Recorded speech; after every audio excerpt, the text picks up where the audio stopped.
wife infidelity, and karma for cheating on her. It was unusual for me to work on a Saturday. The only reason I was in Lancaster today was to please one special client.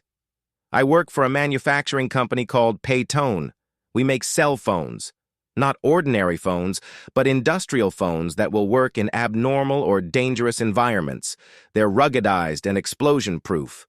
Our biggest customers are refineries, factories, oil platforms, and other such businesses that operate in harsh environments.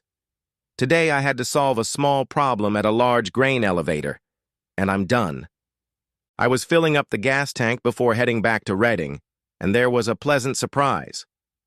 "Terry Harrison? What are you doing here today?" It was Monica Whitmer, an old family friend. Monica and her husband, Brian, lived near Reading, and we had chatted many times. It had been a long time, and I was glad to see her. "Hi, Monica. Here to work in Mannheim for half a day. How are you guys doing?" We made small talk for about 10 minutes, and I ended up following her to their house for a family barbecue. Monica was originally from the coal fields, and Brian and his family were from Lancaster. Most of the people gathered were Brian's relatives. I called my wife Darcy to let her know that I was being held up by old friends.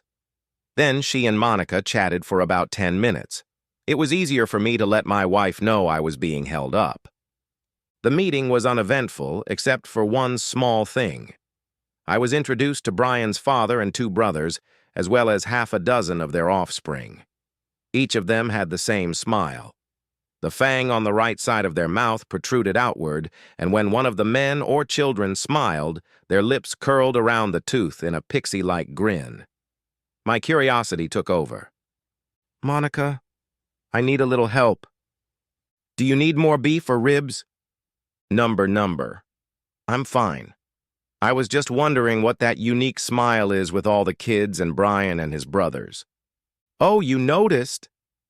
It's hard not to notice, especially when there's a whole group of them. It's the genes. Brian and his brothers and their father have a funny little tooth in the front. They pass it on to their kids, and their kids pass it on to their kids. It's pretty cute, don't you think? I smiled and let her get back to her hosting duties. On the drive back to Reading, I had plenty of time for reflection. Darcy and I had been married for 20 years. I had met her in college, and we hit it off right away. A few years later, I started working for Paytone and have been with the company for almost 19 years. We have 2 18-year-old twin sons, Ron and Rob, who are entering Pennsylvania State University in the fall, and a sweet little daughter, Jenny, who turned 14. We counted on the boys to get student loans and grants to pay for college, and hoped Jenny would do the same. Darcy and I had a good life, a cozy house and 2 nice cars. I would be eligible for the company's retirement plan in 2 years, and we had a nice retirement account set up. The company had offered to move me several times over the years, but Darcy was adamantly opposed. Other than that, we got along just fine. Our sex life was good, if not exciting, and there seemed to be no problems in our marriage, until now. Darcy made a light dinner, as she knew I wouldn't be able to eat much after the barbecue. She asked how everyone was doing and expressed regret that she wasn't home. Jenny sat at the table and ate in silence. The boys were somewhere off to the side doing what boys their age do. All was well until Jenny looked up and smiled. Her right lip curled over a protruding tooth, and she looked like a little pixie. I completely lost my appetite and walked away from the table. I had no doubt in my mind that Jenny was Brian's daughter. Just about the time Darcy got pregnant with Jenny, our sex life and our relationship in general began to cool down. Darcy never turned me down for sex, but the spark and passion was gone. I thought it was natural and didn't think too much about it. I was used to mediocre lovemaking and expected it to be that way for the rest of our lives. I wanted more and would enjoy it more, but I didn't want to become a nerd. Now things became clear on another level. I could infer from her frequent trips to Lancaster over the past 15 years that the affair was ongoing. Confrontation was not inherent in me, but I felt I would have to tell Darcy about it, and I hoped I could do so in a civilized manner. Hundreds of other questions started popping into my head, and by late afternoon, I was completely shattered. I told Darcy that I didn't feel well because of the greasy food, and fell asleep on the couch that night. I spent the entire next day in the garage working on unnecessary projects I had put off for far too long. I tried to kill time and think. The possibilities were endless. I needed to take some action that was going to bring some satisfaction. I wasn't bent on revenge, but I wanted to limit any possibility that my actions would somehow benefit Darcy and her lover. I decided to take care of the boys first and foremost. Even though Jenny was not mine, I still loved her and did not want to hurt her. While I didn't want to hurt Darcy, I also wanted to make sure I didn't end up supporting her and Brian for the rest of my life. I knew for sure that I didn't want to spend any more time with Darcy than I had to. Her reaction in the moment of confrontation would probably determine what I would do for the next few days. I decided the best time to do it was after Sunday dinner. Darcy was a pretty good cook, and dinner that night was, as always, excellent. Ron and Rod excused themselves before dessert to go to a friend's house.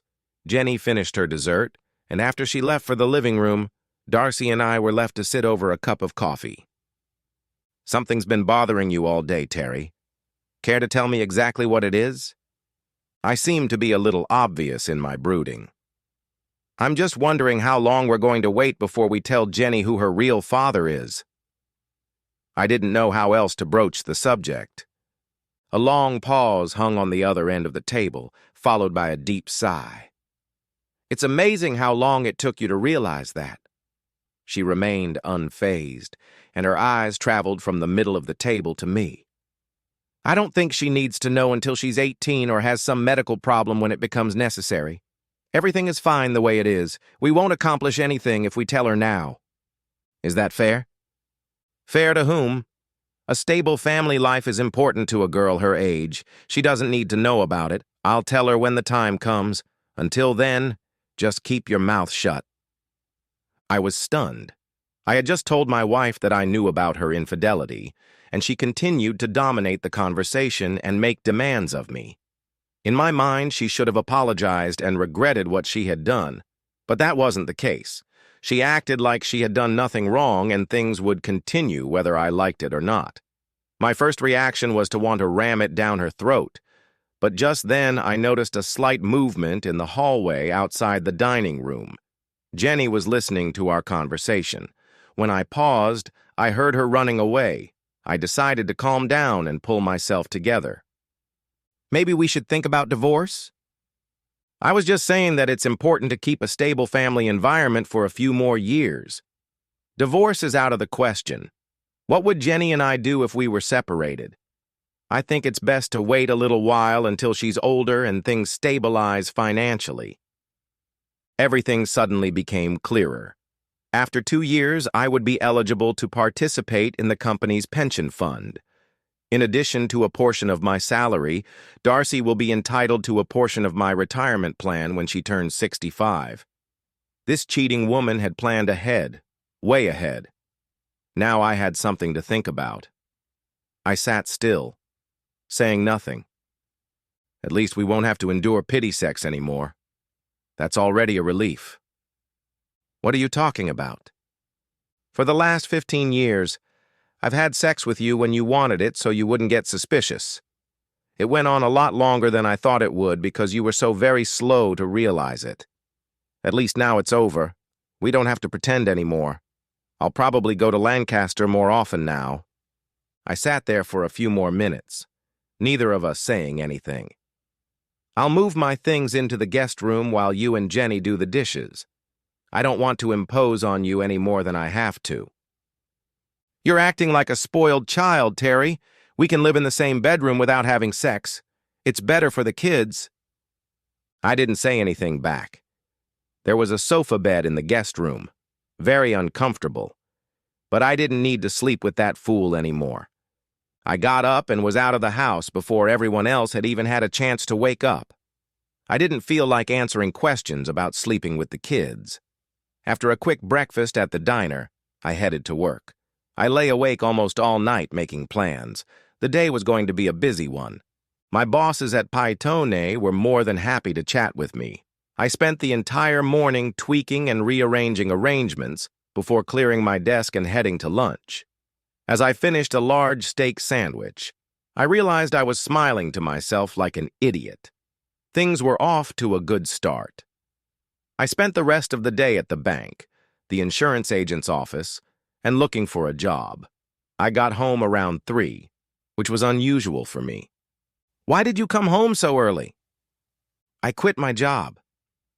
"What, you liked the job? Why on earth would you quit?" She paused for a second, waiting for an answer which didn't come. "Are you still upset about last night?" "No. I just decided I was working too hard and wanted a change. I got a new job at D.C. Brown starting tomorrow." "To the feed mill? What will you be doing working in a feed mill?" "Loading and unloading trucks and freight cars. No hassle and no responsibility. I'm also hoping to lose a little weight." "That's the dumbest thing I've ever heard of. How are we going to pay for the boys' college? That job doesn't pay more than minimum wage. I don't understand what's gotten into your head. What happened to your pension?"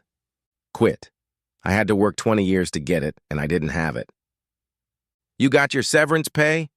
What about vacation and sick pay?" "No, no, and no. You have to give 60 days notice to get accrued sick or vacation pay. Severance pay is only paid if you are laid off. I didn't give any notice, I just quit and walked away." "What about the boys' college?" "No problem. The bank will give us a second mortgage, and we can get enough money to prepay 4 years of tuition for both of us. They can still apply for grants or loans if they need to." "And how are we going to pay for 2 houses?" "I think when the boys leave, the house will be too big for us anyway, so we'll probably end up selling it." "You're out of your mind." Darcy shook her head in disbelief at what I'd done and walked away. A sense of pride and satisfaction overwhelmed me. My plan was in motion. Over the next 2 months, the relationship between Darcy and I grew worse, but my relationship with Jenny improved. Jenny became the perfect little daughter, even though she wasn't mine. I wasn't sure if she had overheard Darcy and I talking. The second mortgage on the house went smoothly, mostly because I had prepared everything in advance. Every dollar went directly to Pennsylvania State University to prepay Ron and Rob's tuition. We could no longer afford to make the mortgage payments, so the house was put up for sale. I quietly sold off my gun and coin collection and stashed the money in a safe place. I traded in my BMW for a used Ford pickup truck so I wouldn't have to make the payments. Darcy and Jenny kept their cell phones, but I got rid of mine and told the boys to get their own if they needed to. I was barely earning enough to pay utilities and buy food. I had to put off making payments on the house until it was sold. The bank realized this. After the house was sold, we had about $30,000 left over. I took the entire check and bought Darcy a new Lincoln sedan. I checked the Blue Book thoroughly, and this car had the highest percentage of depreciation. In 5 years, it will be worth next to nothing. I hope she enjoyed it. We rented a small house in a modest part of town. Darcy started going to Lancaster more often. We never talked about it. I tried to save a little from my paycheck, but it wasn't much. Darcy didn't know it, but all the life insurance policies were canceled or cashed in. That money was also going into my secret account. Jenny and I were becoming very close. She was drifting away from Darcy and becoming more and more attached to me. I didn't mind, but Darcy seemed to be annoyed. The boys were doing well in college. As Jenny's 16th birthday approached, I asked her if she wanted anything special. She whispered in my ear that she did and asked me not to tell her mom. Darcy was furious when she saw that Jenny's right fang had been pulled out. Because it was growing in, the dentist was able to remove it without leaving it where it should have been. There was a small gash on the gum where the tooth came out, but he said it would disappear without a scar. Jenny was thrilled. Darcy didn't speak to me for a week. I thought it was a great gift. I had lost almost 30 pounds during my time working at the feed mill. In the right light, it looked like I actually had abs. I guess I was kidding myself, but it was nice to dream. I agonized for the first few weeks, but as time went on, I began to enjoy exercising. Jenny was in her last year of high school, and we became best friends. It was her choice, not mine, but I was honored. Darcy, like a bolt out of nowhere, went from sullen to happy. She was cheerful and bouncing around like a little girl. I put up with it for a few days and then cornered Jenny. "What? Is Mom going on?" "I'd rather not talk about it. She's being disgusting." "What does that mean?" "She found out 3 days ago that Monica Whitmer has cervical cancer. The doctors say she has less than 3 months to live. Ever since Mom found out, her head has been spinning. I think it's terrible that she's taking such pleasure in someone else's grief. Monica hasn't done anything to her, and she's acting like a real fool." "It's not nice to call your mother a fool." I don't know what other name would be more appropriate right now. Unfortunately, I had to agree with Jenny. Now that I knew the source of her delight, I felt the same way Jenny did. It cost me a lot of labor to tolerate her and at the same time keep my mouth shut. I worked a lot of overtime and spent a lot of time away from home. Sometimes Jenny would take me with her and we would wander around the mall for hours. We didn't want to go home. 3 weeks later, I was served with divorce papers. Since Jenny was about to turn 18, child custody was not an issue. We no longer had a house and no more money in the bank. Darcy didn't ask for alimony or support. It was just a normal divorce for incompatibility. I signed the papers as they were and quit my job at the feed mill. I stopped by Pytone's office and then stopped by the bank before heading home. Darcy wasn't home. Jenny said she had gone to Lancaster to comfort Monica for a few days. We both laughed a little at that. I handed Jenny an envelope that contained $10,000. I apologized that there wasn't more, but promised to send some later. I explained that it was time for me to leave and that she would do just fine with her mother.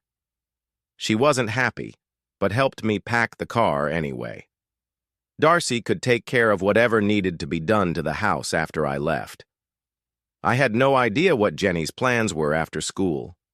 Jenny volunteered to tell the twins about the separation, but said she couldn't be impartial. 6 weeks after I left, Monica Whitmer died.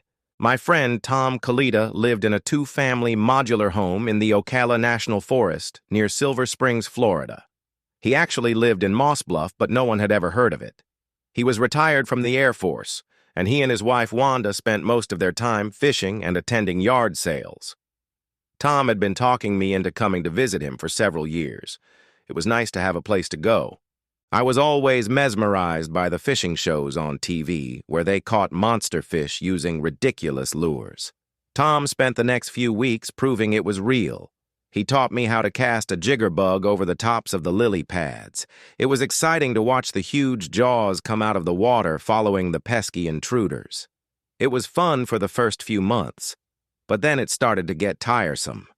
I never heard from home, mostly because no one knew where I was. I was counting the days until the divorce was final. Tom and Wanda were aware of everything that was going on and supported me in every way possible. The day after the divorce, Tom and Wanda were going to drive me to the international airport in Orlando. I didn't bring a lot of stuff with me, so it wasn't difficult to pack. I left Tom's Ford pickup truck as a thank you for putting up with me. And then things took a strange turn. No sooner had we pulled out of the driveway than a black SUV followed us. Tom had no idea who it was. Clyde Green and his friend Dave Fielding identified themselves as FBI agents. "We're looking for Terry Harrison. Could you help us?" Agent Green seemed to be the spokesman. I didn't say anything, just raised my hand slightly. "Mr. Harrison, we need a few minutes of your time. Would you mind helping us out?" "Sure, no problem." Tom and Wanda smiled slightly at the group and walked into the modular home. We all sat down at the picnic table on the front patio. Clyde placed a small tape recorder and notepad on the table. "Tell us about your trip to Lisbon, Mr. Harrison." "It was nothing much. I'm starting a new job, and that job is in Lisbon." "Why at this particular time?" "I suppose you probably know that my divorce was finalized yesterday. I've been putting off a new job until the divorce is final. Is there a problem with that?" No, not at all. Just trying to clarify some points. Let's get this nonsense over with. Why are you here, and what do you need? I have a plane to catch, and I don't want to play cat and mouse. Get to the point.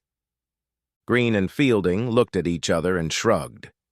Green closed his notebook. Brian Whitmer was killed yesterday afternoon in an automobile explosion.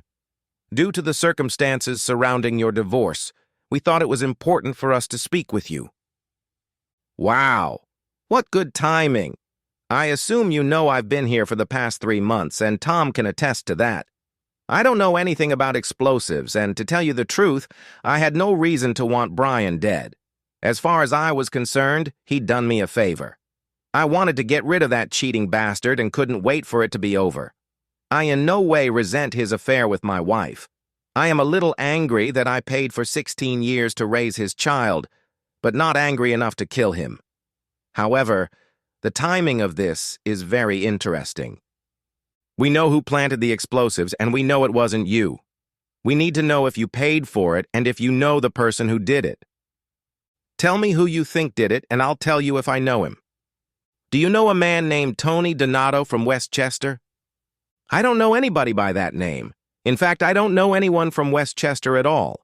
Have you checked phone records and stuff? How do you know it was him? We couldn't find any records of phone calls to Mr. Donato from anywhere in Florida in the last month. The technique used to plant the bomb was very crude but effective. Mr. Donato has used a similar scheme several times before, but we've never been able to catch him. What exactly are you trying to find out from me? I don't know anything about the explosion. I don't know Mr. Donato, and I don't care if Brian Whitmer is alive or dead. Brian Whitmer was the reason my wife left me, and I'm grateful to him for that. No hard feelings on my part, honestly. We just didn't want to leave any stone unturned. You understand, I'm sure. You'll be available if we need to talk to you again? Of course. I'll contact you as soon as I'm settled. 4 hours later, I was on my way to Lisbon. The plane ride gave me plenty of time to think about the past few years. My relationship with Darcy had been going downhill for a long time. I was too stupid to realize she was having an affair. Plus, I was raising her child as my own. I actually loved Jenny and bonded with her after I found out she wasn't mine. When I realized that Darcy was planning to make some monetary gain from my employment and retirement, I decided to take steps to prevent it. Peyton was happy to put my job on hold for a few years if I agreed to lead the new European division. The timing was perfect for both the company and me. I hadn't counted on Brian's wife dying, but Jenny was close to graduation as it was. My new position as Vice President of Continental Operations came with a significant salary increase, an excellent benefits package, and the reinstatement of my old retirement plan. I had a small nest egg stashed away, and all my affairs were in order. I regretted not doing more for Jenny, but I could make up for that later. Ron and Rob were graduating from Penn State, and things were going pretty well for them. I was 3 months behind Darcy and Jenny, but I hoped to catch up after I got settled. The interview with the feds went faster and easier than I thought it would. I thought that was unusual, but didn't dwell on it too much. With a silent sign of relief, I pushed the thought to the back of my mind. It did, however, make me wonder what had happened. Getting settled into my new home was much easier than I thought it would be. I had subordinates now, and they had pretty much sorted everything out before I arrived. The house, or should I say villa, they had picked out for me was stunning. It was on a hillside with a beautiful view of the harbor. I had language classes twice a week and had plenty of time for private tutoring. As they say, life was good. For one reason or another, I didn't contact either Jenny or Darcy. In fact, no one but the company and the twins knew where I was. Ron was in grad school at the University of Texas, and Rob was a second lieutenant in the Army, thanks to ROTC. They said Darcy was at graduation, but no one discussed a breakup or divorce. They readily agreed not to let her know my whereabouts. They didn't know where she lived or what she was doing and avoided asking. Jenny told them everything leading up to the divorce, and apparently she didn't sugarcoat it. They seemed a little bit embittered at their mother. I was proud of all 3 of my children. A year went by and things were going well. In early April, I received an invitation to Jenny's wedding. Unfortunately, it got to me about 2 weeks after the ceremony date. Inside was a small note in which she expressed her desire for me to marry her if I received the invitation in time. I felt bad about not being there for her. It took my assistant about 2 hours to get Frank and Jenny Conti's current address and phone number in King of Prussia. "Hi, Jenny, it's Daddy." Daddy, you got my invitation. I missed you so much." "Hey, keep it down. Keep it down. It's okay. I'm just sorry I didn't find out about the wedding until it was too late. I'm really upset that I missed it. It was wonderful, and except for the fact that you weren't there, it went great. I really wanted you to walk down the aisle with me. Frank is a great guy, Dad. You'll like him. He just graduated from Drexel with a degree in electrical engineering and will hopefully be starting a new job in a couple months." Jenny was talking at a mile a minute. She sounded as excited about talking to me as she was about the wedding. I was happy for her. "I didn't buy you anything. What do you need or want?" "I need to see you and introduce you to Frank. Can you come home?" "Not right now, but why don't you and Frank come visit me? I have a beautiful house and plenty of room. I can get tickets if you guys can figure out how to arrange it." Okay. That sounds great. Can I call you back tomorrow? Give me the number. I love you, Daddy, and I miss you. I can't wait to see you. I'll make it work, don't worry. Jenny's new husband was everything a father could wish for. He was good-looking, hard-working, and ambitious. I liked him and felt he would take good care of my daughter. Even though I knew Jenny was not mine, I loved her as if she were my own. Jenny eagerly gave me news of her mother. Darcy had become estranged from Brian's family after his death. They believed she was somehow responsible for what happened to Brian. There was also talk of her having an affair with Brian behind Monica's back, which made her unwelcome in the family. Without Brian, Darcy had no way to support herself. She now worked at Zinn's Diner on the highway and lived in a mobile home near Lancaster. While Jenny got dressed so we could go out to dinner, I had some one-on-one time with Frank. "Any specific plans after college, Frank?" "Mostly work. Jenny has agreed to move to wherever we go, so that makes it a lot easier. I'd rather find a job I like than be stuck in one I don't like in a particular place." "I think I can agree with that." For 10 minutes, we talked about what he was studying at Drexel and what kind of job he was looking for. Surprisingly, he spoke Italian pretty well. He had adopted it from his grandparents, whom he had lived with while growing up in Philadelphia. We were planning to open a service office in Parma, and the only obstacle was finding someone who spoke the language. In this case, experience wasn't as important as education and management skills. I was figuring out how to set it all up while I listened to Frank talk. If Jenny was around so I could see her sometimes, that would be great. It's good to be the boss. About this time, my beautiful Jenny joined us. We chatted casually as we walked to the car. "Jenny, since I couldn't make it to the wedding, who did you ask to marry you off?" Frank's Uncle Anthony introduced us to Frank, and he was more than happy to do so. He also gave us a very nice wedding present. Frank laughed at that. I never expected to get a $10,000 wedding gift from anyone, and getting it from Uncle Anthony was a real surprise. It's not like he has a real job or anything. I don't know where he gets the money from, but it was very nice. I must remember to send Uncle Anthony Conti a nice letter to thank him. Oh, no. He's an uncle on my mother's side. His last name is Donato. I looked at Jenny and a small smirk appeared on her face, like a pixie, only without the curl of teeth. The end! Subscribe to my channel. Thank you.